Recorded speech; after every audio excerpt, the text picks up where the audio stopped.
Hey everybody, this is James Taylor, and I'm going to be presenting um, my final project topic, which is actually a grant proposal that is titled the Tugaloo River Canebrake Restoration Project. So the grant that I am applying for is the SCDNR NWTF South Carolina Wild Turkey Public Lands Habitat Enhancement Project. Kind of a mouthful, but basically this project or this program funds projects on public lands throughout the state, can be DNR or anybody else. The focus is wild turkey, but other wildlife species are also considered. We actually did this habitat enhancement program on the same property uh, about what 2 years? No, last year, and we actually planted openings. So we cleared openings, planted about 40 of them, and about 35 acres of native habitat openings on the north end of this property. And then this project encompasses 62 acres, focuses on clearing a corridor, burning, and planting plugs. And then we're asking for $15,000, which is just to cover the plugs because they're quite expensive. And the project, the goal is will be completed by June of 2027. So basically, all the plugs will be planted, and the project will things will have been burned, and the project will be going. It won't be fully established. The Canebrake won't, but we'll have moved in the right direction. And so, some history and biodiversity of the property. The property name is Brasstown Creek Heritage Preserve. It's currently a little over 3,100 acres in Oconee County, South Carolina. And this project is focused on the southern end of the property along the Tugaloo River, which eventually joins up with the Seneca River, I do believe, and they turn into Lake Hartwell. And so the property has a lot of rich history when it comes to Native Americans and early colonial history. And then also the reason that we own it as South Carolina DNR, our Heritage Preserve program, it houses a lot of rare plants and animals. Three are the pale yellow trillium, persistent trillium, and white bee balm, and all of these are locally abundant or only found on that property and nowhere else in South Carolina. But as you can see right here, um, this is what giant river canebrakes, Arundinaria gigantea, used to look like. They talked about them, the early explorers talked about them, and they were like really interwoven with the native culture and also early colonial people as well. And so they were these dense cane breaks of just pretty much nothing but river cane with some other species intermingled that all sorts of wildlife use. And so the focus for us is wild turkey, songbirds, and any other wildlife that wants to use it. But used to, buffalo would use it, elk would use them, and they would be these corridors along both rivers and creeks that went for miles upon miles, just up and down the rivers and the creeks.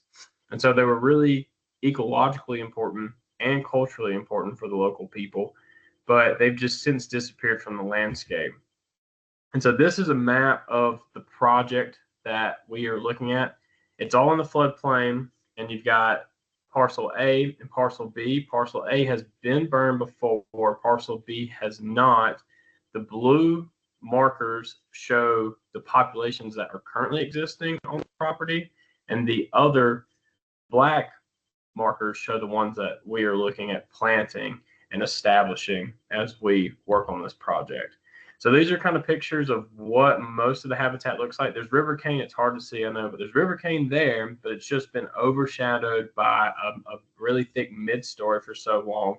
And so the goal is to remove that mid-story, but leave the canopy trees. And so you can see the river there, but there's just not a lot of river cane just over time. But there are patches that look really good. The cane is there. Some other grasses and forbs are there. They just need some help to move along.